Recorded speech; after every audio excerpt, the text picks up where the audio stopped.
Hello, everybody, and welcome back to That Pretentious Book Club. Welcome back, friends. It's and been enemies, a while. countrymen. And enemies, countrymen, enemies. I want to say a special thank you to you guys for showing up. Yeah, you really went out of your way there. You really did go out of your way. I appreciate it. It's one thing when you are friends with us to show up, when you like us. If you hate us and you're still showing up, yeah, just super kudos to you guys. Oh God, that's funny. I feel like we haven't done this in a really long time, but it's been just a week? No, 2 weeks? It's been like 2 weeks, yeah. Like 2 But weeks. I also was like, what are we doing? I don't know. Yeah. Yeah, like I forgot that I hadn't told Spoons about our barn cat Raoul. If you guys listen to the Scripturian Society, you definitely heard about him, but a cat found us a while ago, like a few weeks ago, I guess like 2 weeks ago. And he found us and he adopted us, and he's a sweet boy, and he's gotten all of his shots now. And I took all of the animals to the vet at the same time, and it was very expensive. Yeah, I bet. Well, by all of, I mean the dogs and Raoul, which felt like all of at the same time. Because the vet was like, oh, just bring them all in at once. And I was like, are you sure? And they were like, yeah, it'll be fine. And I was like, okay. It's also like a lot of animals to wrangle in and out of a car. That's what I'm saying. So I took off like I took like extra time on my lunch break to go with Hobby, and we took the dogs and the cat, and they all got their shots. And now only Winnie has to go back for one more booster. So thank God, because it was awful. And taking the animals to the vet is so annoying. And then at some point, Raoul has to get neutered, but because I don't want the neighbors to hate us when he gets their cats pregnant. Yeah. What does Raoul look like? He's like brown with stripes. Oh, he kind of looks a little bit like Juicy, but he has a tail. Oh, okay. Gotcha. Yeah, but he's a sweet boy. So sweet boy. You'll love him. He's a good boy. Oh, I know I will. I'm so excited to meet him. I know. I'm so excited for our Twilight Day. My mom moved in this weekend, and she's building her house on the back acre, if you guys are new here. But anyway, so she's staying in our other bedroom because we bought this property together. So she's staying in our guest room while she's building. And why did I start this tangent? Twilight Day? Twilight Day. It was Twilight Day. Yeah. And so basically I helped her set up her TV and connect it to our internet and everything. And there's like Twilight on her like recently, and she's like, yeah, I was watching a lot of Twilight while I was moving. And I was like, I want my Twilight Day so bad. Everybody but me gets a Twilight Day. We're gonna do it. But now we have to wait for Hobby to come. I know, back. Because Hobby will be really sad if we do Twilight Day without him. He'll say he's not, but he will be. He'll be sad. Also, I told him what we said about how he's so annoying when you agree with him. Like because yesterday it happened. Like I forget what it was. He said something and I was like, yeah, that's true. And he's like, I know. He's like, I don't know why, like, you had to even tell me that, like, it's true. Like, I know it's obviously true. And I was like, okay, you have to stop that. I was like, you need to learn how to, I said, you're almost worse when I agree with you than when I disagree with you. Like, you need to get over that. I would rather disagree with you now. Oh my God. Everything he says, you're going to be like, no. No, I disagree. Why? Because when I agree, you're even more obnoxious than when I disagree. It killed me. Oh, anyways, if you guys don't want to hear our nonsense, go to the skip notes and go follow those skip notes. Yeah, skip us. But for those who don't want to skip to the literary stuff, I have just created something amazing. I think I'm sipping this and being like, what the hell, this is so good. What'd you do? It is I got some new tea on my trip. I went to New Mexico, so I got a lot of tea. Yes, to see my boyfriend Billy. Although it was probably the least Billy heavy trip we've been on. Like, we didn't even go to like the Billy places or anything really. We barely talked about him. Oh wow. Poor Billy the kid is over there like, I'm gonna see my girlfriend at all this trip. God, I wish. No, just kidding. That's weird. But I mean, God. They have like this amazing tea place there. And so I always stock up on tea. The things I get there are always tea and soap. There's a soap store too. And so I got you some tea, Ash. Thank you. You always bring me back like a treat from your trip. It's so funny. I so appreciate it. Well, it's very easy to buy you things, guys. Because everything makes me happy. Yeah.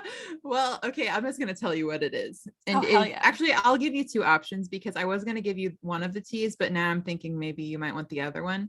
So your two options are, I have this tea called Somerville Sweet Tea, and it's like a black tea. But I guess it's probably good if you add sugar or something, but I'm sure it's good by itself too. I don't know. It seemed very cute and like country. So I was like, she's in the country. Maybe Ash will enjoy that. And She's then in the country. the other one is American Wildflower. So I don't know which one you prefer. I don't know. They're yours. What is in these teas? They both sound I don't know. excellent. I go based on vibes. I'm like, oh, the vibes of that one sound great. Okay, whichever vibes you like more, I'll take the other one because I like the vibes of both of those. Okay, excellent. Well, maybe I'll just give you both.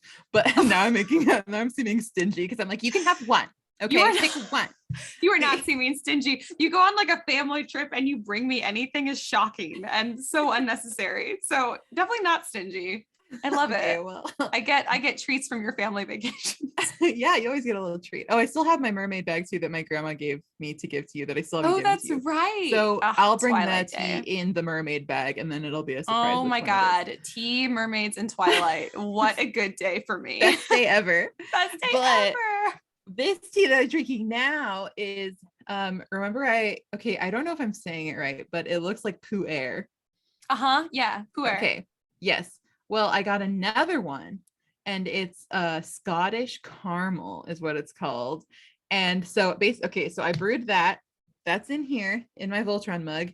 And then also in my Voltron mug is vanilla whiskey. Vanilla. Mm-hmm. Wait, so this is like a caramel vanilla whiskey tea situation? It is. That sounds so good. It's like completely hitting the spot right now. I'm not gonna lie to you. Oh, that sounds fast. I almost got a drink, but I was gonna have a drink with my mom after this, and we're gonna watch a movie and drink something. So I'm just drinking a strawberry Waterloo. Oh, that's nice. My place. Oh, by the way, that's Dr. Spoon's Palermo over there, aka Kendall Shaw. Hi. Over there is my good friend Ash O'Rourke, but you can call her Wheezy. Yeah, I started.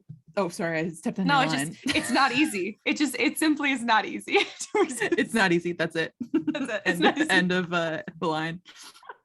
But I started calling you Wheezy today, and then I was like, nobody's gonna know what I'm talking about. But anyway, who cares? I feel like you can catch on. Hobby almost exclusively calls me Spoons. Like it's not even his nickname, but he'll just call me Spoons anyway. Yeah, it's because I did it on purpose. I trained him that way on purpose. Because I would be like, he'd be like, is your friend coming over? And I was like, you mean Spoons? Yeah, Spoons is coming over soon. Or I'll be like, who are you texting? And I'm like, Spoons. And I try to exclusively, it's like when you try and speak like one language only to your kids so they're exposed to it. I do that with Spoons with him. Well, it worked. It worked. He definitely knows you as Spoons. Because sometimes I call you Kendall and he's like, wait, what? And I'm like, Spoons. And he's like, oh, Spoons. Yeah. He gets to translate really quick in his head. He's like, yeah. Spoons, got it. Spoons. Yeah, gotcha. It's Spoons. Yeah, as far as he knows, that's your God-given name.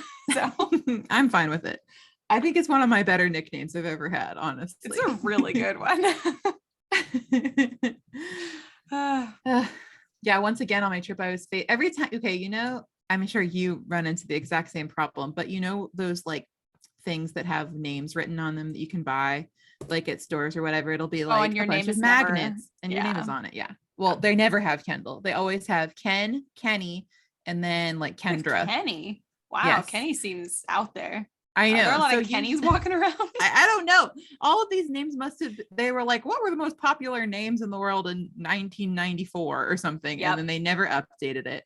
So I'm stuck having to get Ken or Kenny if I want anything similar to my name. Mm-hmm. But those are sort of nicknames people give me. So actually a lot of people call me Ken, but so that works. But it's very annoying to never have Kendall, but I'm sure you have the same thing with Ash. Definitely there's never an Ashley-in. There's never an Ashley-in. I think I've maybe seen an Ash like once. There's always an Ashley and it's always an Ley, which is not only my name, not Ashley to begin with. If I was going to go by Ashley, I would spell it Lie.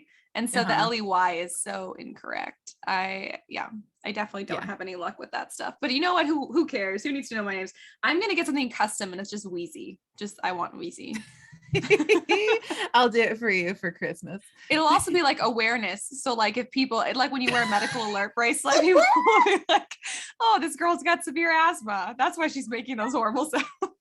They're like, oh, it tells us everything. Oh, I'll see it on my keychain. Yeah, it's good.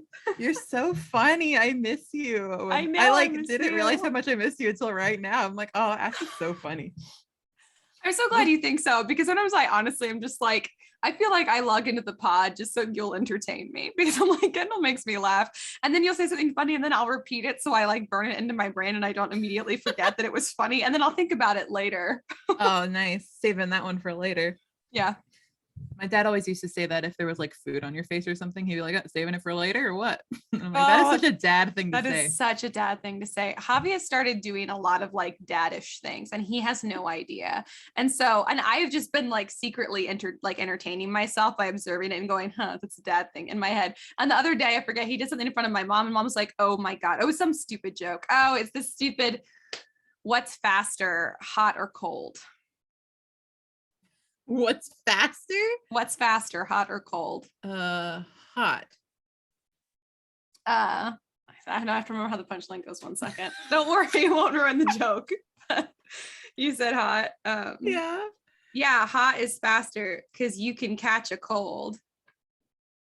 Okay, actually, I like that. He's been telling everyone this joke, and occasionally he does that when he gets a new joke, which I feel like is also a very like daddish thing to do. Like they get a new joke and they're like, what if I tell this joke to everybody? And they're just like looking for a reaction. Yeah. So mom was like, wow, you're getting pretty good at those dad jokes there, Javi. And Javi was like, no, like all offended by it. But I'm like, yeah, he's been doing this a lot. I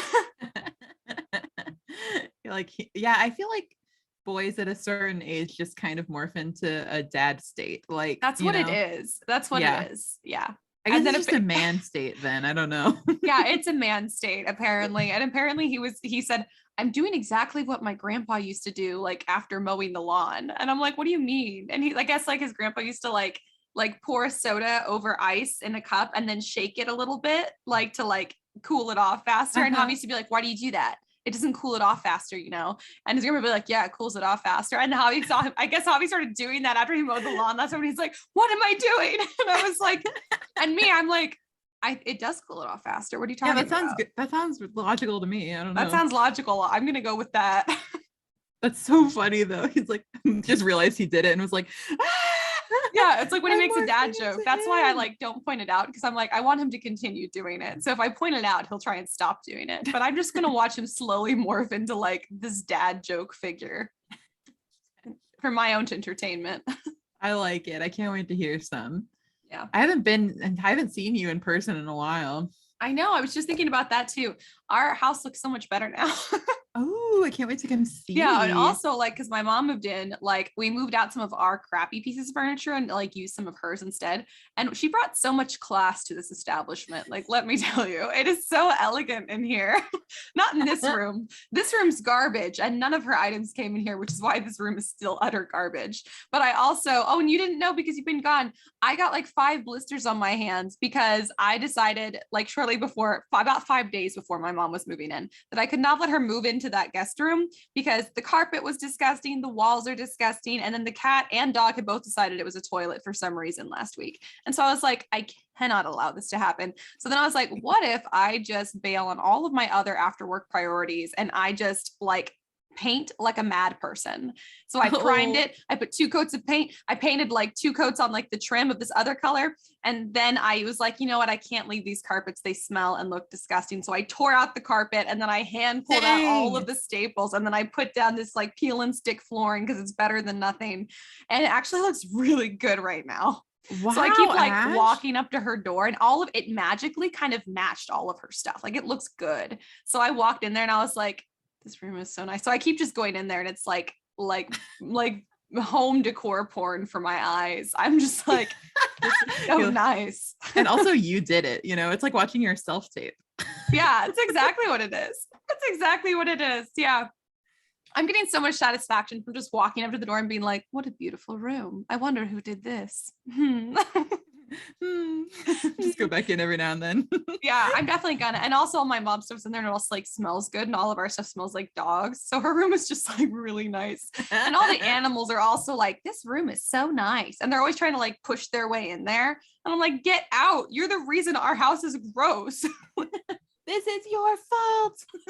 That's how I feel about my freaking cats. I'm like, yeah, you're the reason why our carpet got pulled up. They did it around the door. So I'm trying to figure out a way to like fix it. Yep, that is exactly what they did in our apartment and in my mom's apartment. Like, what is it with cats and like the carpet around the door? It's so annoying. Wait, what did you do? Did you fix it or did you just leave it? Well, considering that when we moved into our apartment, there was blood on the walls, crap in the toilets, and razor blades everywhere. I felt like a little bit of carpet damage wasn't that big of a deal. So I just left it and they didn't care. In fact, they had overcharged me from not having a payment system for so long. Like, remember when I used to have to go get cashier's checks to pay my rent because they were like, we just decided to not have a payment system for like 6 months. And so I would just call and be like, what do I owe this month? And they'd be like, oh, whatever you paid last month, because they basically weren't tracking it. And so then I guess they finally got it all figured out. And a couple weeks ago, I got a check for like $1,400 from them because I'd overpaid by that much. Whoa. Isn't that, I was so, I mean, first I was like, what a wonderful, what felt like a treat. But I was also like, wait, I'm a little mad because you took $1,400 that I did not owe you guys. And so anyways, That's insane. It was crazy. And then my mom's carpet, I don't know what she's going to do, but she's very stressed about it. I felt very bad that because it was my cats. When she was watching my cats, they were like, what if we destroy the carpet of the woman who was being so nice to watch us? Yeah, it was bad. So, well, I don't know. I'll figure it out, I guess. Yeah. But yeah. Do you have anything else you want to share about your trip? By the way, the Billy we're referring to is Billy the Kid. I don't know. Oh yes, Billy the Kid, my boyfriend. Not okay. This is kind of Billy related, and it's funny. The other day, my mom and I went to go get my oil changed. We just like dropped it off. We went. Oh, my family did an escape room, and we won, and it was very fun. I saw a picture. Yeah, but so like while we were doing that, we like dropped my car off for the oil change. And when we dropped it off, the like girl at the counter was kind of, just not being like super friendly, which is fine. I mean, I don't really ever hold it against people working minimum wage jobs if they're not friendly to me, but she was, just kind of like not super friendly until she saw I handed her my key, and my key has like a keychain of Billy the Kid on it. And she took my key and was like, Billy the Kid. Oh my God. I know. And I was like, yeah, Billy the Kid. Like it was one of those like Spider-Man pointing meme moments. Oh my God.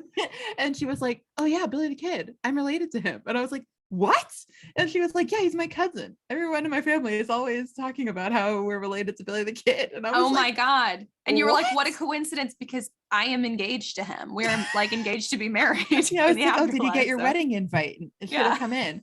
But I'm like, I feel like that cannot be true because, well, first of all, Billy never had any kids. His parents were dead. Like we don't know anything about anybody in his family besides his brother. She could be related to his brother, but like we don't know anything concrete about him. So it would have to been like a passed down family thing. Like they just know. Yeah. Which whatever. It doesn't matter. It's fine. If she says she's related to Billy the Kid, I'll take it. So I was like, that's so cool. I love Billy the Kid. And she was like, yeah, okay, come back in 3 hours. That was about it. Other than that, I've just been like losing my mind over Stranger Things because the part 2 dropped yesterday. Oh, I forgot about that. Yeah, I've been so looking forward to it and freaking out, and I really enjoyed it. But now it's like, I think that's why I'm grumpy. I've been grumpy today because I'm like, well, now what do I have to live for? Let me tell you, Only Murders in the Building. The next season has started. So that's right. It did come out. Yeah, okay, and the next season of The Umbrella Academy is also out. So oh yes, I saw that. Okay, yeah, you're right. I forgot about Only Murders. I'll have to start that today. I'm so excited. My God. Only Murders in the Building is this thing where I start watching it and then I'm like, nothing else compares. So I was like I was not rewatching. I was watching like an episode of Castle afterwards and I was like, it's not as good. And I love Castle, but I was just Castle. I love Only Murders in the Building. But I love Castle, so I don't know. I like had to like get back into being like okay with it. Yeah, that's true though. That's kind of where I'm at with Stranger Things, but I think that Only Murders will pull me out. Yeah, I love it a lot. So yeah, and then you'll just be like, why is it still summertime? Why can't I wear a coat? why can't I look like Selena Gomez from Only Murders in the Building? Yeah, I just want to know why. It's really rude and sick and twisted that I don't have her exact wardrobe. Yeah, it feels like an injustice, really. Everyone's mad about social justice right now, and I'm just really concerned that I don't have Selena Gomez's wardrobe in that show. This is my number one priority. And her cute little round face and her adorable little grumpy voice. Oh, I love her. I love it so much. Selena Gomez. Personally, I want to be like, I want to have Martin Short's outfits. Oh my God. So insane. He kills me. Oh God. It's just, what an excellent cast. I can't go off on it. I'll go off on it another time. We should get into the book. Yeah, let's do it. We'll talk about it next time, guys. Stay tuned. Yeah. This episode, we are doing my all-time favorite book, Ingo by Helen Dunmore. Yay! This book is everything to me. Everything. It is kind of a mermaid book, but it's a very unique mermaid book. And it's about so much more than mermaids. It's about family, and it's about friendship and adventure. The real mermaids were the friends we made along the way. Yeah, pretty much. Oh, it's good. Oh, it's so good. And I've read the whole series so many times. My poor little book is pretty beaten up because I've read it so much, but such a good book. And I was always a little confused though, because like when we go through the summary, like my cover is like got like a mermaid diving on the cover. And it is confusing because like a mermaid is not like the main character. So I was always like, who is this supposed to be? I don't know. Or maybe it's our mer boy. And I just thought it looked like a girl. I think it's a girl. Doesn't it look like a girl? Would that be crazy if Pharaoh had like super long hair? I thought he did. Oh no, you're right. He doesn't have hair that long because she thought he looked like her brother, so he can't. Yeah. You're right. I think maybe in one of the later books he has longer hair, but I don't think it's this long. Confusing. Anyways, you guys can't see the cover of my book, so none of this is helpful. If you watch our video episode on Patreon, I'm showing the cover, but it's good. You can also look it up. Well, do you want to tell us anything about Helen Dunmore, the author? God, about my dog. I wondered if you would. Oh my God, I completely forgot. I'm just like, here I am, ready for Ash to talk about the summary. I should know more about Helen. Oh my God, I do it all the time. Oh, how about this? Can I just read? I'll just read the back of this. Okay, she's dead. Yeah. Oh, she is. Yeah. Oh no. She is. I was really, really sad. Oh, that's sad. I was very sad about it. I'm so sorry. I literally. No, it's all good. How about you just look up her zodiac? Out of practice. Okay. I can do this. God, I contribute so little. I'm such a disease. What are you talking? You are not a disease. This podcast could not happen without you. Okay, her birthday is December 12th, 1952, which makes her a Sagittarius. Ooh, a Sag. She's wonderful. I just found the exact same article that I read when she passed away. Anyways, okay, so spoiler obviously about Helen Dunmore is that she is no longer with us, which is crushing because she's wonderful. She wrote a lot of other books too, not just like this children's book, this is middle grade, but like reading this as an adult, this is not a letdown at all. Reading it again as an adult, like it's just so good. I think she's won some awards too. Oh yeah, look, it's on here. Okay, I'm just gonna read the author bio real quick from the back of my copy of Ingo. So Helen Dunmore is a novelist and poet as well as children's writer. She has published 8 collections of poetry and has written 8 novels and 2 collections of short stories.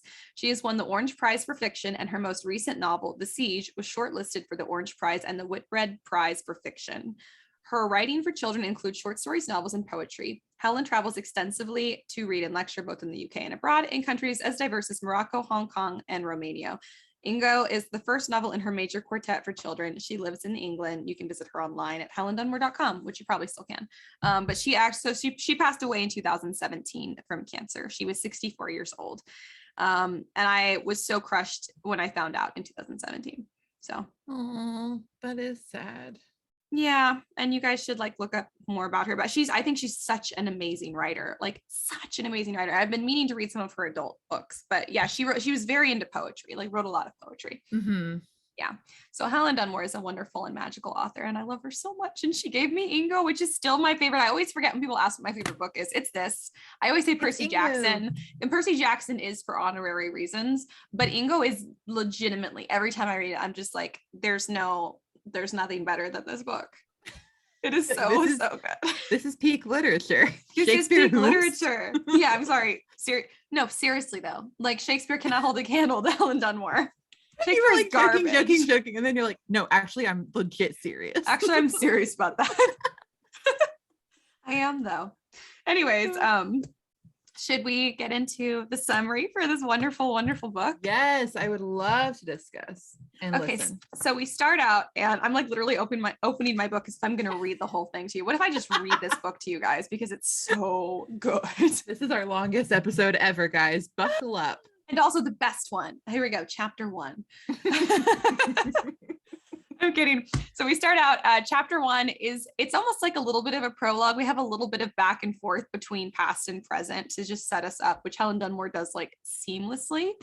So we start out and we're like focused on Sapphire Truhella. She is like a little girl in this like kind of prologue-ish portion of the book. And she is like tracing this carving of the Zenner mermaid, which is in this church. This is set in Cornwall, in this like little, like very tight knit town. And there's a bigger tourist town, like a little ways away where her mom works for most of the story. And it's like on the beach. So there's, or it's on the coast. So there's tourists there all the time in the summer, but they live like up on the hills, kind of like up, like in their little cottage. Yes. This is so cottage core before cottage core was a thing, but in all of my absolute favorite ways, because it's also kind of like beach life. It's like beach cottage core, which is like beach cottage core, which is wonderful and makes me want to cry. It is also like Cornwall beach cottage core, which is, so it's very specific. And I just want to move there and stay in my cottage and never see anyone and just read books and then go look at the water. That's all I want to do. Anyways, so she's talking to her dad, Matthew Truhella. And he tells her the story of the Zenner mermaid. And essentially the story goes that like hundreds of years ago or something, or a few hundred years ago, or is it like 100 years ago? I don't remember the time frame. It's in the past. It's in the far past. Then no one remembers how far it was in the past. But Matthew Truhella is also the name of her dad. And so she's like, Dad, this story is about the same person. And he's like, yeah, the names go on for a long time. They're used again and again around here. So their families have been from this area for a long time too, which is cool. But anyways, he says, a long time ago, there was a mermaid and she like swam up the stream and she heard Matthew Truhella singing in the church choir. And because this is like kind of the reverse story where like the human had the beautiful singing voice. He's the siren. He's the siren. Yeah. And she was like, and the mermaid of Zenner was enchanted. And so then like they fell in love and then he ran away with her, but he left behind his fiance who was pregnant. His human fiance was pregnant at the time, which is awful. But anyways, that's the story of the Zenner mermaid. And so so Sapphire kind of has this like lore in her head. I mean, she definitely doesn't really think mermaids are real, but like her dad is very like kind of like whimsical, like definitely seems to think like magic can exist, like very imaginative, like very, very fun dad for a young kid. And he takes photos for tourists and he has a boat that he goes out and fishes and stuff in. So he's out on the water like all the time. Yeah. He's a fun dad. He's a very fun dad. And then Sapphire has an older brother named Connor, and Connor is such a good big brother. I mean, I like Connor a lot. Brother. Their relationship makes me be like, maybe I want 2 kids because I want my kids to have like a Sapphire Connor like siblingship because it's so good. And of course, then I would probably have children who hate each other or who have they're no way resemble Sapphire and Connor. But they're like the best book siblings in my opinion. I feel like they're realistic, but they are wonderful still. I was thinking that too. I was like, sometimes when you're reading a book, you're like, this is not all how siblings are. But I did feel like these were siblings where like they're very close siblings. So it might not be super relatable to everybody, but they feel like real siblings. But they still felt totally real. Yeah, exactly. Yeah. This reminds me of like because like in periods where you're closer to different siblings and you and your siblings change as you grow up. But there was definitely a period of my childhood where I felt very much like Sapphire and Connor's relationship was me and my older brother Caleb's relationship. Aww. So I think a lot of it is also like kind of nostalgic because I'm like, that's so fun. That's so nice. Like there's nothing like that. And then Sapphire and Connor, I mean, they're just like an upgrade because they're such good siblings. But anyways, and they're so realistic. But anyways, they go to like a Midsummer's Eve type festival thing up on the hills with the other people in the town. And there's a bonfire and everyone's like drinking and dancing and having a good time. And then they walk down to the cottage, back to their cottage. Well, her dad carries her because she's fallen asleep and it's so cute. Very but he cute. Like stops and like looks out at the water like he's listening to something. And he does this a few times, like just in like the first chapter. There's like a few moments where he suddenly seems really distracted, like he's hearing something really far away and he's not focused on Sapphire, and Sapphire like it like makes her feel kind of like scared, so she tries to get his attention back. And he does because he loves Sapphire and he loves Connor, and I don't know if he loves Jenny. It's not clear. His wife, their mother, Jenny. I don't know. It does seem like they fight a lot. They fight a lot, but apparently they didn't used to. It's just more recently. So basically, then we see a little bit of Connor and Sapphire later. They're I think actually it might be the next day, because he went out in the boat. He asked Jenny, his wife, to go with him to go out in the boat. And she said no, because she didn't want to leave the kids alone, but also because she's afraid of the ocean.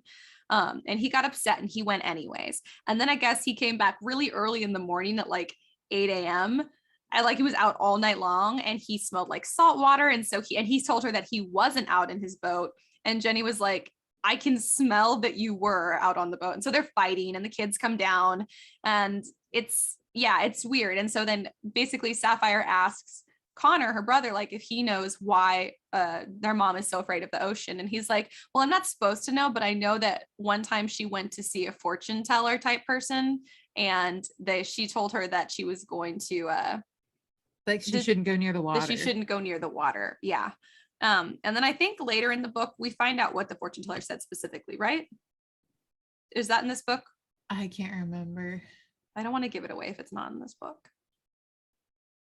I'm just going to move on. Sorry, guys. I don't remember. The books blur together for me because I've read them all so many times. Anyways, so basically, I think it's like a little time later. The kids are still pretty young. And basically one night, Matthew doesn't come home. So Jenny's like out looking for him on the cliff. She goes all the way down to the water and she can't find him anywhere. And usually he at least like tells them where he's going, but he didn't tell anyone. And then they have like the Coast Guard looking for him. And then like hours pass, days pass, weeks pass, and everyone's like more and more certain, well, he must have, like there must have been an accident. There's no way he's still alive. Like he must have gone out on the water by himself. And but it's weird because like he was super like comfortable like on the water, and he like was really like handy and knew exactly like he knew what the tides were doing. He knew how to be safe. So like, it doesn't make sense. And Connor and Sapphire remember the night that he disappeared and the water was totally flat. So it doesn't make sense that he would like drown or lose control of his boat. But yeah, they're like, he would never, not our dad. Exactly. And then the Coast Guard finds his boat. It's all like it's like crashed on some rocks and stuff. And so they hold a funeral for them, for Matthew. But Sapphire and Connor make a secret pact because neither of them think that their dad is dead. They're like, I think I would feel different. Wouldn't you feel different? Yeah. And they're like, yeah, and the water was still, there's no way that he would have, gotten like crashed his boat. And his boat was called the Peggy Gordon, which is cute because there's a song. Yeah. There's a song called Peggy Gordon and he used to sing it all the time, which is cute. And so I always think about that song when I read this book too. But he kind of reminded me of the dad from The Tree Grows in Brooklyn. Yeah, he's the way he kind of sings and is like a nice dad, but maybe a little flighty. I don't know. A little flighty, yeah. He's a little more responsible and he doesn't have like a vice, but he's not, maybe it's the opposite. He doesn't have a vice, but he's not reliable, actually. Yeah, he's not super reliable, but he is a nice guy who is good at singing.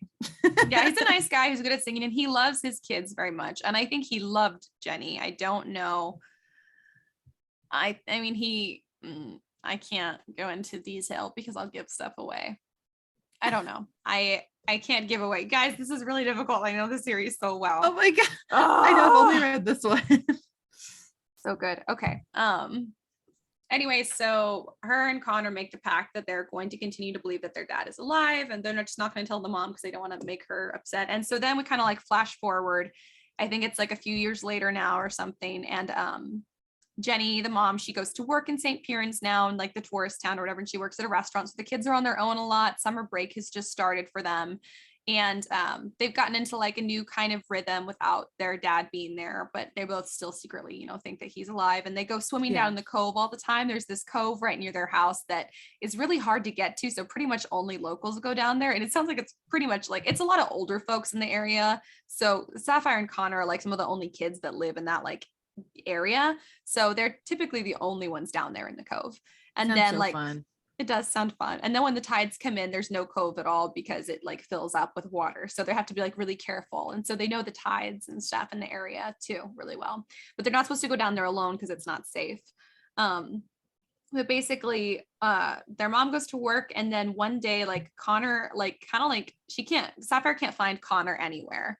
And so she's like, well, maybe he went down to the cove. She thought he'd gone up to see a friend, but then she's like, maybe he went to the cove without me. And she goes down there and she ends up kind of like walking into the water, though she doesn't really know why. And she's like waist deep in the water when she sees Connor sitting on some rocks, and she yells his name because he's been gone all day long, which is weird. And so now, of course, they have like a little bit of trauma where if anyone in the family like goes out of contact for a few hours, like they get really scared, which is understandable. So she basically calls Connor's name, and he looks kind of confused to see her there, but he goes across the rocks to see her. But she sees someone else on the rocks too. There's like a girl sitting on the rocks with Connor. And so she's all like, she's kind of jealous in that little kid, like little sister way, where she's like, but like, why didn't he invite me too? And like, who's this girl? And why didn't he tell me about this girl? And anyway, so he's like, what are you doing here? Like, it's only been a little while. And she's like, it's been all day. Like, it's well past dinner time now. And so he's super confused, and they go back home, and she's like, who was that girl? And he's like, there was no girl. And then he kind of like starts to talk about something else. And then he just looks really confused, like really dazed. Yes. And so, yeah. And so she's like, no, I know there was a girl, but they don't really talk about it anymore. And then I think the same thing happens like a few days later, where she can't find Connor. She goes to look for him down on the cove. And then, but then she sees someone else who she thinks is, I can't speak. She thinks is Connor for a second. Right. But it's not. It's Pharaoh. I don't know how you're supposed to say his name. Bro, I don't know. I've been saying Pharaoh, but then it just occurred to me when I said it out loud that that's the same as Pharoah. That is exactly the thought process I had yesterday when I was thinking about this. It's probably Pharaoh, but in my head, I definitely say Pharaoh, but it's probably Pharaoh. And anyway, so he's like, I'm not Connor, but like, here, come up here. Like he like wants her to like come talk to him. And she's like, sure, I'm brave and not scared of strangers. And I'm like, Sapphire, oh my God. But anyway, so she like climbs up on this like rock, and it's like really slippery, and there's like barnacles and stuff, and there's like seaweed, and it's like it just sounds so difficult. I don't know how she did it at all. And then she gets up there, and she gets so startled by what she sees, she almost falls off, but he catches her wrist or whatever to help her back up. Yes. It is not a boy, not like a normal boy. Pharaoh is Mer. He's got a tail. He's a little mer boy. He's a mer boy. His tail looks like a seal's tail, which is really so cool. Yeah. And so now she remembers like the girl that she had seen sitting with Connor on the rocks before. She had thought she was wearing like a wetsuit or something like pulled down to her waist, which makes a lot of sense. But no, it was the same thing. So she was mer too. And so cool. Anyways, Pharaoh's like, yeah, your brother was here. He's not anymore. He's with my sister Elvira. And Elvira is obviously the chick that Connor was with. And he's like, yeah, they're down there in the water somewhere. And I think he said something about like, he said like they were like somewhere really far out. And she's like, there's no way, like, no way that they could be swimming that far. Like Connor can't. And then Pharaoh's like, basically like, hey, you want to like, go swim with me? We can go look for them or whatever. Or we can, I don't know, like we'll wait for them to get back or something or whatever. He convinces her. Pharaoh is such a little stink. Like he always is. Yeah. He has a bit of a Peter Pan-ness about him. He does. And also, like, not as evil, but like a little bit kind of mischievous. And yeah, he's mischievous, and also he's extremely arrogant. Like, I joke that Javi and I are arrogant, but like Faro is something else. Like, he feels like he is descended from kings. Like, is his energy, but because he is a mer, like exactly. Faro thinks that like humans are just kind of garbage. And the reason that they're cool with like Sapphire and Connor is because he says you have to have a little bit of mer in you, otherwise we couldn't even talk. So right. yeah. So Faro is he's insufferable. He is insufferable. Funny. He gets better, but he's always a little insufferable. I remember, because I read this when I was younger too, at your behest. And I remember thinking like, oh my God, he's so cute. Like, part of me was like in love with him a little bit, but I think that's just because he was like magical boy in a book. Yeah. Because now I'm like, why? I know. I had a little bit of a crush on him. I was never like really into Faro because I was always like, shut up, Faro. Like, yeah. Such a stink. But anyway, so they end up diving into the water and she feels like she's drowning. And Faro is there saying like, let go. You have to like let go of the air. And she's like, what is happening? I can hear him speaking clearly in the water. And so she like lets out her like last breath and then she's fine. Like, she's okay. Like, as long as she doesn't think about the air, because if she starts to think about like her family or her life, like up in the air, then she like starts to drown again, which is crazy. But other than that, she can like breathe in the water, like when she's cool. in Ingo. So Ingo is like one of their words for kind of like the ocean, basically. But just because you go in the ocean doesn't mean you're in Ingo. But if you can go in the ocean and like breathe water, then you're in Ingo, essentially. Yes. Like, this is the concept, but like mer is like this whole other language, and only like people who are like full mer, or like basically like accept like being like full mer or something, like can speak it and understand it. And they can like speak to all like ocean life, and they can understand like the ocean speaks too. And there's like earth magic and sea magic, and it's so good. But anyway, so they go swimming around, they have like fun water adventures, and then she remembers Connor because she thinks that she sees something like flicker out of sight, and for a second she's like, was that like Connor and Elvira? I still don't know, maybe it was, but I've read this book so many times and I'm always like, was it really? And so, well, I think Faro said like, oh, they're nearby or whatever, and so she was like kind of thinking about looking for him again, but then it was weird. Yeah, it was weird. It's weird, but time works. We're about to find out that time works very differently in Ingo, which we've already kind of gotten a hint of. So it's kind of like, maybe like there's like no rule for time essentially in Ingo, which is, it's almost like going to weird. Narnia. Yeah, it is. I don't know like what's going to happen when you come back, like if it's going to be 5 minutes or like 50 years. Yeah, you don't know. So it's like stressful. Anyway, so she tries to call Connor's name, and then because she's thinking air thoughts, she almost drowns again. Faro helps her out, and that's what they say. I know, but it sounds like you're being an airhead. It's like me when I'm being stupid. Thinking air thoughts. That's what Faro, it's all the same. He's like, yeah, air thoughts are stupid, so you should never think about the air again. So they go back, like he takes her back towards the shore, and she goes in, and Faro's like, see you later, and she's like, ugh, whatever, but yes, I will be back. And she goes, and Connor is waiting for her up on the cliffs, and he's like, looks like he's seen a ghost. And it is the next day. That's my phone. It's my husband because he loves me. Hang on. What you doing? Recording, bitch. What you doing? So funny. Anyways, so Connor's waiting for her on the cliffs, and it's the next day. Like, a whole day has passed. His sleeping bag is there. He's like got a Kit Kat, and he is so scared that she was never coming back.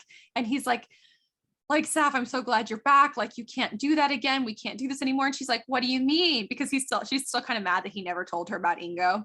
And so he's like, I know you were in Ingo. Elvira told me you were there. I came back because I felt like you were in danger and I had to find you. And I've been waiting here for like all night. And I lied to mom and I told her that you were up at a friend's house or something, or that, I forget. No, their mom had to stay late at work. Yeah. And so he just, when the neighbor came to check on them, he said that she was in the shower or something. So yeah, so that's stressful. So they kind of just like got away with that by the skin of their teeth. But Connor is so scared she was never going to come back. And then Connor's basically established over this terrifying long evening that they should never ever go back to Ingo, and they shouldn't talk about it, and that the mer are not exactly trustworthy. Like they kind of view them like, I think he uses the like metaphor of like horses, like if a horse died, like you'd be sad, but not like as sad as like if a person died. Right. And that was kind of like how Elvira was talking about like a surfer who had drowned off the coast up the way. And yeah, and so it just really rubbed Connor the wrong way. And he's getting kind of like, maybe we're in over our heads. And so Sapphire from this point on is like a changed person. Like she cannot stop thinking about Ingo, and everything is Ingo. And she looks like she's sick. And so her mom is all worried about her and trying to make her eat. And Sapphire puts salt in her water because normal water doesn't taste right to her. It's so freaky. She's like so gone freaky. Full mermaid. Yeah, she has. But it's really, the vibes are really freaky. Like the vibes don't feel like a children's book. Like it's like almost like, it's like almost spooky. It's like eerie is what it is.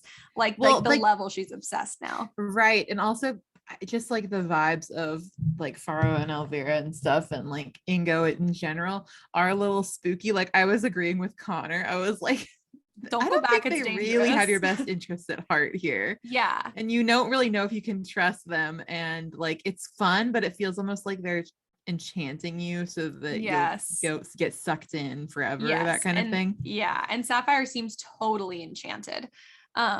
So oh my god, this is sort of like a 12 Dancing Princesses level of spooky, you know. This is, but it's younger. But it's kind of like the same way to be spooky. It is the same type of spooky. I totally agree. I think it's also why I still like reading it so much as an adult, is because like I know it's technically for like middle grade, but the spookiness is still just as valid now as it was then. And I feel like Helen is a really good writer. She's such a good writer. The language is kind of elevated, I think. It is elevated, yeah. But I loved it then and I love it now. And oh my God, this is my favorite book. Anyways, so her mom is like, I'm glad, like I need you to start feeling better, Safi, because I'm having someone over for dinner. She met this handsome, sweet diver named Roger who came into the restaurant, and now they've got a date. He's going to come over for dinner on Sunday, and then he's going to go dive to, just like an exploratory dive, like in the area, because he wants to go like dive near the bonds, I guess, which is what they call these rocks or whatever. Because he thinks there's like a shipwreck out there or something. So Sapphire is furious because she's like, well, clearly my mother has forgotten dad, or like that's why she's going on this date with Roger. And so she's really like rude about Roger, and Connor's like, whatever. And then skipping around a little bit, let's see. Safi tries to go back into Ingo, and Connor tries to stop her, and she's basically like, there's no way you can stop me. But then Granny Karn shows up, and Granny Karn is this person who lives in the area, and apparently she's lived in the area as long as anyone can remember, and she just kind of doesn't age. Yeah, they're like, we don't know how old she is, whatever. Yeah, no one like really knows how old Granny Karn is. I think most people don't think that she's actually magic, but like if you were gonna think someone was magic, you would think Granny Karn is magic. It'd be her for sure. Yeah, and I'm like, yep, Granny Karn's totally magic. But she is earth magic. So she's like the opposite of sea magic. And she's so cool. Like the whole way she's characterized and the way she behaves and speaks is so, so cool. But basically she talks to the kids and she's like, I can see that you've been into Ingo. And they're like, you know about Ingo? And she's like, yeah, stop going to Ingo, basically. But yeah, so she kind of like breaks the enchantment over Sapphire for a minute, and they go back to the cottage, and like they have like kind of a normal evening, but then Safi can hear the ocean calling her again. And yeah, and so she's just trying to like tune it out, and she's starting to like hear words. Like she's been to Ingo like once or twice at this point, and she's already starting to like hear words in Mer and know what they mean. So her and Connor both freaked out. Plus she spoke to those like seals at her very first time going to Ingo, and like just was like, I guess I'll speak Mer to them, and just did it. And just did, like, which is like unheard of. Yeah, and like Connor's been there several times and he still can't speak any Mer. So yeah, it's spooky, and it's scary too, because it's like if someone you knew, like one of your loved ones just woke up one day and was speaking this other language, not even like woke up and spoke Spanish, like was waking up and speaking some like crazy sounding unheard of language, but that you can tell is a real language, and you're just like, what the hell? It's spooky. So I'm trying to think of what happens. Basically, Roger comes over for dinner. Sappy is hostile per usual because that's kind of her energy. So what she wants to do. And then she kind of starts like, they end up getting a conversation about like tides or something. And Roger's like, wow, you know an awful lot about tides for a child. And then Jenny's like, oh yeah, they've grown up near the sea their whole lives. And so they know it really well. And I was like, yeah, good way to accidentally cover for your child. Yeah. And Connor's like, Sapphire, shut up. Stop speaking. Sapphire puts her foot in her mouth a lot. She's a lot more like her father. She's very impulsive. She describes their family as being like two halves. Like there's her and her dad who are like really creative and really impulsive and have like really hot tempers and don't always think things through. And then there's Connor and her mom, and they're very like grounded, very like Taurus energy, very reliable, very like earth, honestly. Yes. Yeah. So earth energy. Very earth energy from those two. But anyways, so she kind of bails on the crew. And actually she speaks to Roger briefly, and Roger's like, so I hear that there's something about a dog that you want. And basically this whole time, the Sapphire's been begging her mom to let them get a dog, one in specific. Her name is Sadie, and she's this little puppy. And Connor's friend's family, their dog had puppies, and ever since they were born, Sappy has been in love with this one puppy, and this puppy's like in love with her. Like they have a special bond, and Sapphire goes and takes her on walks and plays with her and is basically like trained her and stuff. And so Sadie, I think, kind of thinks Sapphire is her person, and Sapphire is obsessed with Sadie. But their mom keeps saying, no, we can't get a dog because who would watch it during the day when I'm at work and you're at school? And Roger's basically kind of decided he's going to try and convince Jenny to let Sapphire get the dog. And so Sapphire for 1 second is like, well, maybe Roger's not the devil. And then I forget. Now that Roger's giving me what I want, I guess he's fine. I guess he's fine. And then I forget. He says something else that rubs her the wrong way. And she's like, well, screw this. And she goes down to the cove and she goes back to Ingo. And so her and Faro have like fun adventures, and they go out to like these like basking waters where like the sun is there, and they're like kind of like sunbathing but underwater. And then they hear a boat, and she opens her eyes, and Roger is looking out of his boat down at her, and she like panics and like, you know, kicks away, and she's like, Faro, did you see that? And he's like, yeah. And he'd already like bailed and just like left her. Like Faro is not, and Elvira are not like your typical like, we're childhood friends on an adventure. They're like, see ya. Like, he's like, okay, bye, bitch. Yeah, exactly. And so Connor is with Roger, and basically Sapphire like Faro like hurries with Sapphire back. They've used the dolphins, like they asked the dolphins to help them get back really fast, so that by the time Roger and Connor bring the boat back in, they'll have no way of they won't be able to rationalize that she got back so quickly. Right.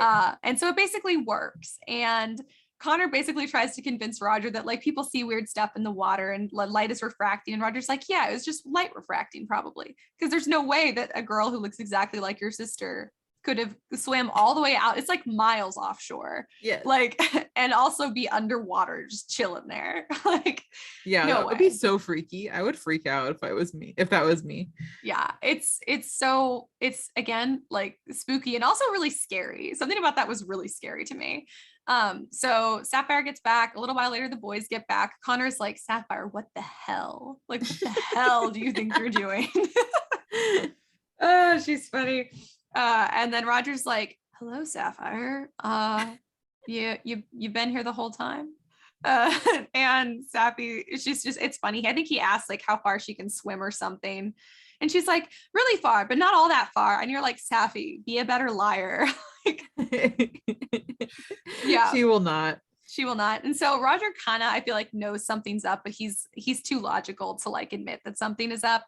So yeah, then I think actually after that is when they find out that Roger is planning to go dive out near the Bonds to look for a shipwreck with one of his dive buddies. Right. Yeah. And so basically the kids decide that they need to, well, specifically Sapphire decides that they need to warn Faro and Elvira, or I think they'd already mentioned it to them. And Faro and Elvira said, or Faro basically said, if he goes there, he's going to die and he was fine with it. He's just like, yeah, he'll die when he goes there. It'll be good.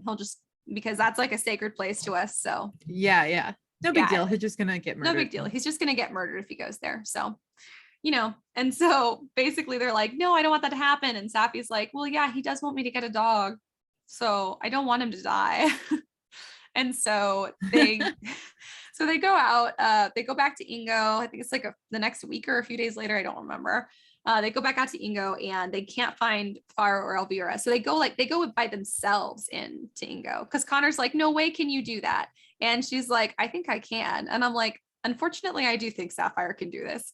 And she's like so scarily entrenched immediately. She's super in it, She's super in it. She's in deep. And so they dive in and it's just her and Connor, and like Ingo is kind of mad. Like it's a little dangerous. The water on top looks calm, but underneath it's really choppy. And Connor's not getting as much oxygen as Safi is, because usually he's got Elvira there who helps, because like if they hold on to like their wrists, then like the MERS wrists or whatever, it like helps them like function in Ingo better. But Safi doesn't need to hold on to Farah. She hasn't like needed to since like the beginning of their first like visit to Ingo. Connor has been this whole time. And so Safi's trying, like Connor's holding on to her wrist and she's like trying to get them out towards the bonds. And they're taking, I think, do they take a current or something out there? I forget. I think so. Yeah, because they have to take like currents around to get places, but the currents are like really wild and like that's terrifying. Every time she gets in a current, I'm like, you're gonna die. You're gonna get smashed into a rock. Because that's always what almost happens, because they're really unpredictable. And there's like this like crazy strong rip that's right outside their cove too, which is why they've always been told like not to try and swim out of the cove. But anyways, so her and Connor, they're kind of close to the bonds, but now Connor is like straight drowning. And then she speaks full mer. Straight up drowning, dude. I am straight up not having a good time. He is straight up not having a good time. And he came because he wanted to make sure that she basically wasn't gonna like he wanted to make sure that they were gonna take care of like Roger and his friend Gray. I think, is that his name? Gray, the other diver? Yes. I think so. Anyway, so Faro does show up because he comes in response to Safi calling for him and Mur. And then he helps Connor stay alive and they go approach the bonds. And basically what they see is that the reason the bonds are sacred to the Mur is that it's kind of like a pre-graveyard for Mur people. Because like there's old people, like old Mur, young Mur, like people who are sick or dying. Like this is where they go to die, apparently. Like it's this like sacred space and it's guarded by these giant like seals.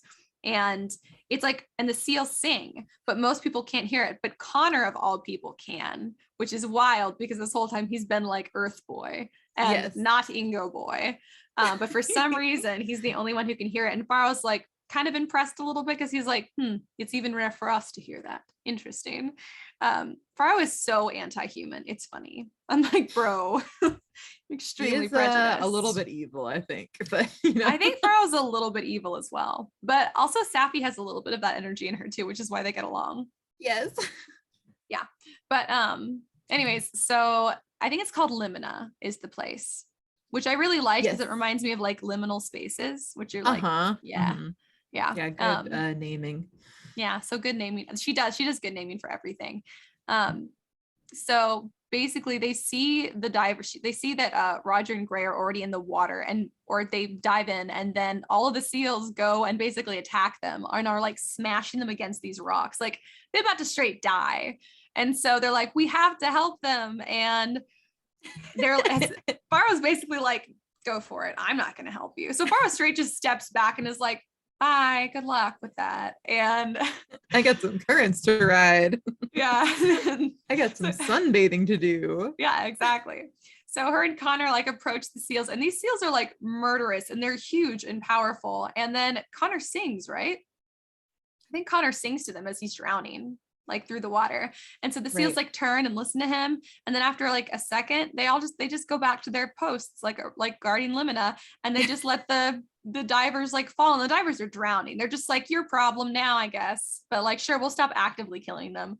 So Connor and Saf managed to get Roger and Gray and like drag them towards the surface, but they're having like a really hard time because first of all, she can barely get Connor to the surface. Then he's okay once he's like up there getting air again. And so they're taking the the divers up. Faro and Elvira do finally like pop up, and they're like, I guess we'll help you guys now that you've like gotten them this far. Might as well help you get them out of the water. Now that I don't have to do all the hard work. Yeah, now that all the hard work is over, might as well step in. And Sapphire, this was always like, oh my God, what's going to happen in the next book? Because when Sappy breaks through the water and goes back into the air, it hurts. It hurts like she's drowning, but she's back in the air. And so it's kind of like, basically Faro has told her before, like when a mer goes into the air, it feels awful and painful, like they're drowning, just like when they go down into the water, like they call it going through the skin. And so when Sappy like goes back through the skin and she's in the air, she's like in so much pain. And I was like, oh my God. Freaky. So freaky. She almost went full mer so fast. Anyway, so they do manage to get the divers into the boat, and they like wrap them in like the what do you call it? The like weird foil blanket that keeps you from getting hypothermia. Yeah. Yeah. And they like discuss their story, like what they're going to tell the divers. And while they're doing all this, they don't realize that Faro and Elvira are still there, like waiting like in the shadow of the boat to make sure everything's okay, because maybe they're not evil. They like to go back and forth between that. It's like they have a very different like idea of what good and bad is. Yes. And so they're like, just wanted to make sure you guys are okay. And then Faro calls Sapphire little sister, and he's called her that like twice before. And then they go back in the water, and it's like, bye, Faro and Elvira. See you next book. And then they, that's what I always think of it as. And then Sapphire and Connor, Roger and Gray are waking up. And so they basically tell them, we were watching your dive through our binoculars, like up on the rocks at the cove, and we could see you guys, and we saw you guys go down, and you didn't come back up. And so we wanted to make sure you were okay. So we swam all the way out here. And even though the idea of kids like swimming like miles out to sea sounds like crazy, is that crazier than being murdered by seals protecting dying merfolk? No. And so Roger and Gray are just like, wow, you guys should like get a medal. And Roger's still kind of like, I just don't really believe this. But he's like, but I have to believe this because there's no alternative. Oh, it's good. And it's so logical. I just felt like there was like no like plot hole or like logic hole in this book, which is so special for not only a middle grade, but like a fantasy middle grade, because Connor's so reasonable. He's like, it doesn't matter if they like wouldn't believe us on a normal day. Like they have no choice. Yeah. What else are they going to believe? And so Connor's so logical. He's so the voice of reason in this. I love Connor. I know. I'm like, you make such good points, Connor, but I would still go back in the water. But you are making some excellent points. That's like Sapphire energy. She's like, that's true. I'm going to go back in the water.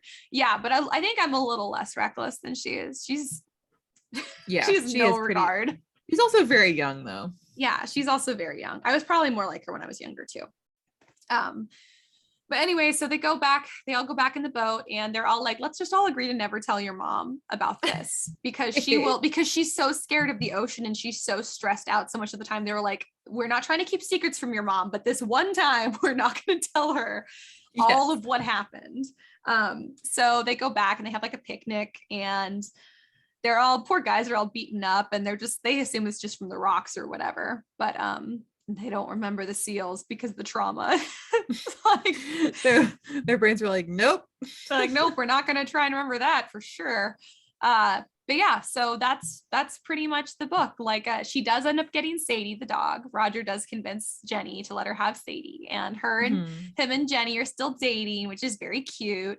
And Sappy and Connor are basically, Sappy has like kind of like maybe halfway, 2/3 of the way through the book, she had decided, you know what, I think that's what happened to my dad. I think she basically put together a couple different clues that popped up, and she's like, I think that my dad is in Ingo. She thinks that he went away in Ingo, which is a line from the song that he would sing all the time. And so that's actually what drew her down to the cove when she met Faro. I forgot, she heard singing and she thought it was her dad, but it was Faro singing the song. Yes. And so then when they were in Ingo, she was like, are we away in Ingo? And he was like, well, we're not that far away. It made me laugh. Yeah. And then she's like, where did you hear that song? And he's like, I can't remember. And I'm like, Faro, you can remember. I know. You're just being a butt. Yeah, exactly.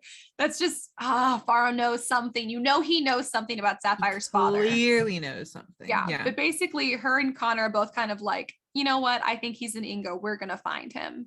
And that's that's Ingo. That's book 1 in this wonderful series that I love so much. Yay! We love it. We love to see it. Yeah. Okay, I just wanted to say, I think that Helen's characterization of the mer is very, very interesting, because I was thinking and I was like, we're like, yeah, he's so mischievous and they're a little bit evil maybe, but it's fine. But I feel like that's how I love my mermaids to be, because like in mythology and whatever, they're always a little evil. And I feel like that's more fun anyway. Like it's more accurate. It feels realistic. Like if I was gonna believe like hardcore in any existing mermaid lore, if I was gonna think that anyone got it right, I would be like, Helen got it right. This makes the most sense. This tracks with everything. And the seal tail makes sense to me. Yeah. Especially from where they are. Yeah. And also I love like just the way that Ingo is not really like being in the air at all. Like Safi keeps trying to be like, oh, like in a book, and he's like, oh, we just don't have that, and she's like, why don't you have that? And he's like, we're not trying to copy you, we're doing our own thing. Like they're very much, it's not connected, and I like that. It's not like, oh, this is the underwater version of like being on land. Exactly. It's all like, he's like, oh, we just don't have names for things. And it drives her crazy, but it's like they have their own like culture, their own like weird like mystic almost energy about them, and I really like that. I like it. They have very little in common with humans, because they have like a disdain for humans. They're like, humans suck. Humans are like polluting the earth and polluting our water, and we don't want anything to do with them. We don't want to do anything like them. They're very like much doing their own thing. And completely. It is. I like it a lot. Well, what was your favorite part of this book? My favorite part, I think, is the first time she goes into Ingo. It's just kind of fun, it's like, all right, we're getting into it. Here it is. We're doing the fun stuff. It's very fun, and her descriptions are really good. And I think that's my favorite. I have no idea what my favorite part is, because the whole book is my favorite part. Like, I really genuinely don't know what part to pick. I don't even know, like, for least favorite part, I don't know what part to pick. I mean, I think it's horrifying to me when the divers are getting almost murdered. That might be my least favorite part, because it's so scary. But I also like it was written well, and like it should definitely be in there.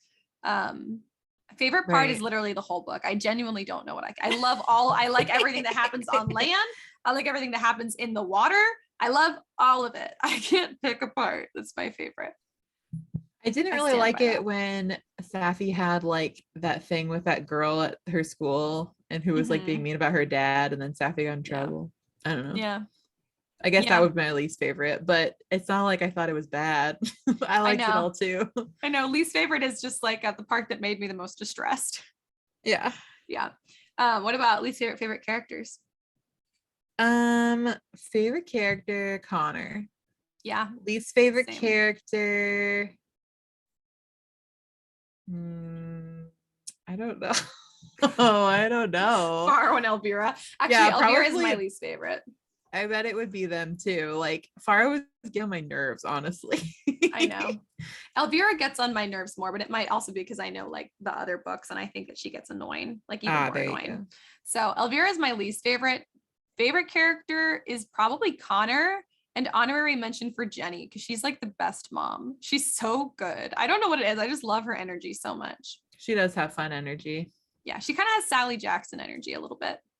Yeah, but she's a little more stressed out than Sally Jackson. Yeah, but she's a little less whimsical and fun loving, and a little more like stressed and trying to make ends meet, and like yeah. I mean, I also normal. think that Helen's descriptions like, or like, I guess the point of view from Safi, who is like a kid, where it was very good, because there's some things where I'm like, oh, that seems relatable to me. Like just the, like, for instance, like the part where Safi was like, Mom, will you do my hair sometime soon? Because her mom will do like this henna thing on her hair that like makes it clean and pretty.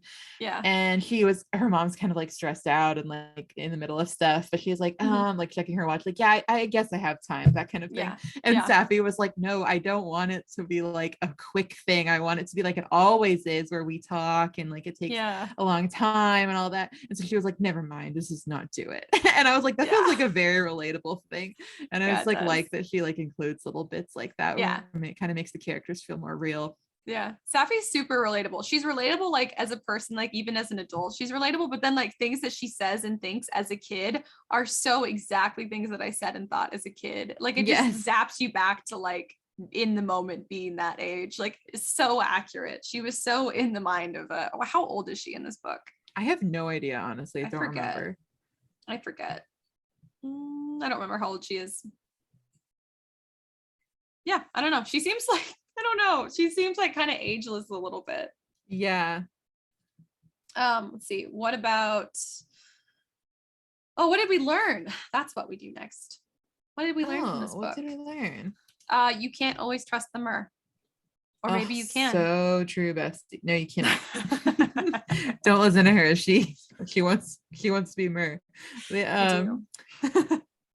learned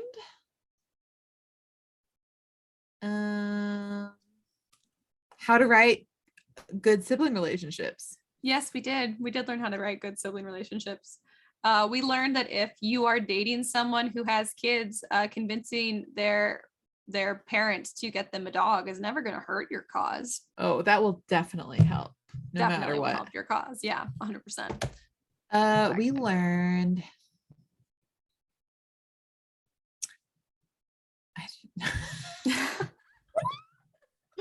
I would think of these things beforehand.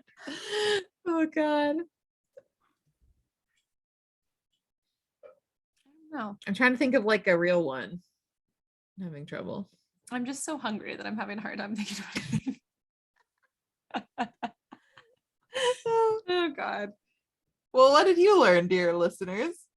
Yeah. Tell us what you guys learned from this book. They're like, we learned that Ash is obsessed with the middle grade book. I am. Who among us, like, come on. So good.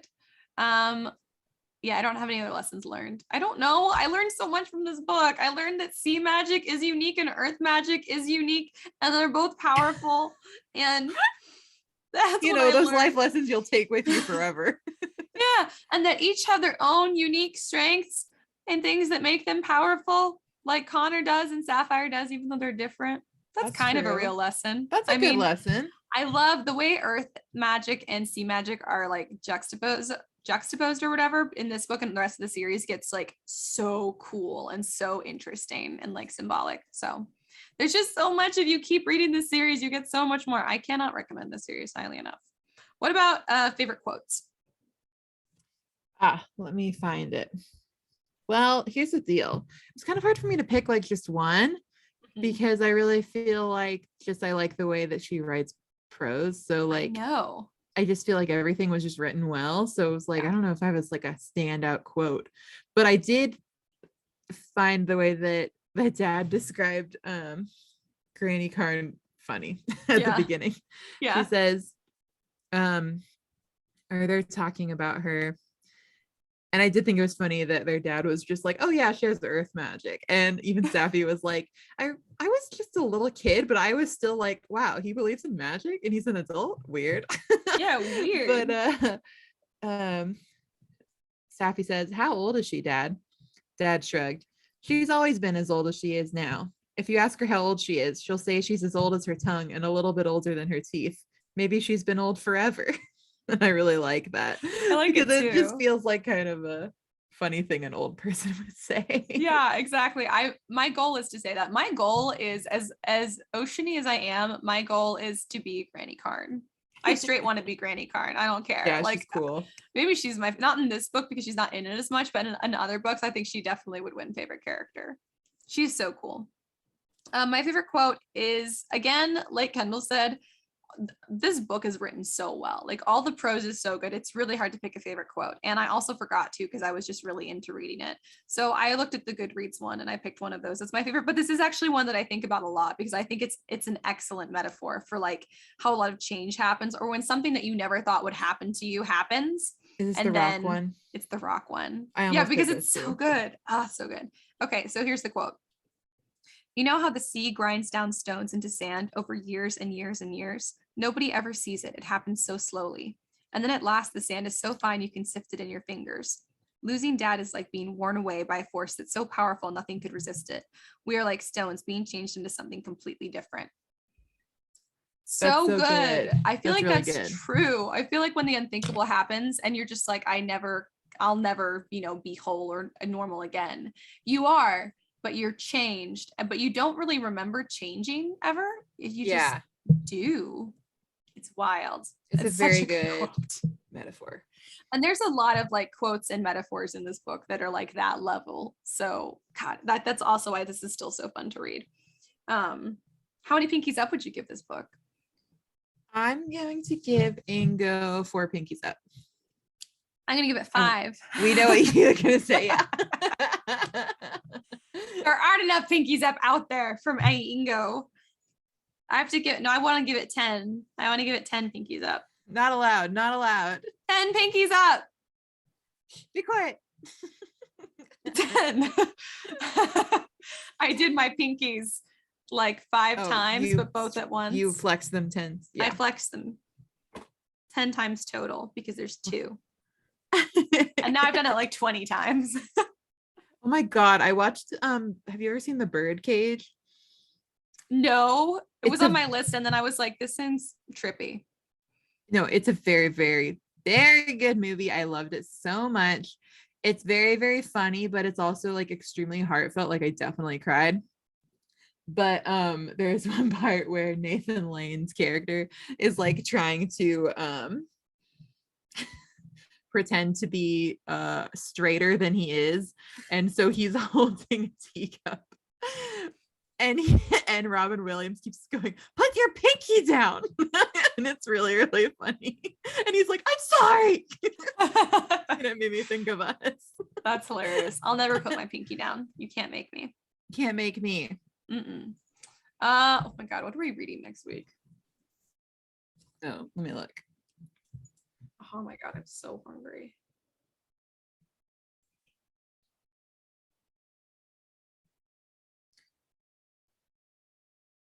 It's A Midsummer Night's Dream. Oh, A Midsummer Night's Dream. I was like, what did she just say? This is huge for me. Oh, I'm pumped. Next week, we're reading A Midsummer Night's Dream. I always put the apostrophe S on the wrong word. A Midsummer Night's Dream by William Shakespeare. By Mr. Shakespeare, by the bard himself. By Billy Shakes, who I have very mixed feelings about. I just don't think he's as good as everyone thinks he is. Okay, that is a straight up lie. But maybe you feel that way. That's what I said. I feel that way. But I appreciate that he invents a lot of new words. I'm very grateful for that. I think that as rated as he is, I still think he's not overrated. I'm like, we could rate him even a little more, and I think that'd be fine. Every time I read a Shakespeare play, I'm like, this is so freaking good. Like, really? I think he's really good. I don't think he's like as amazing as everyone says he is, but I think he's really good.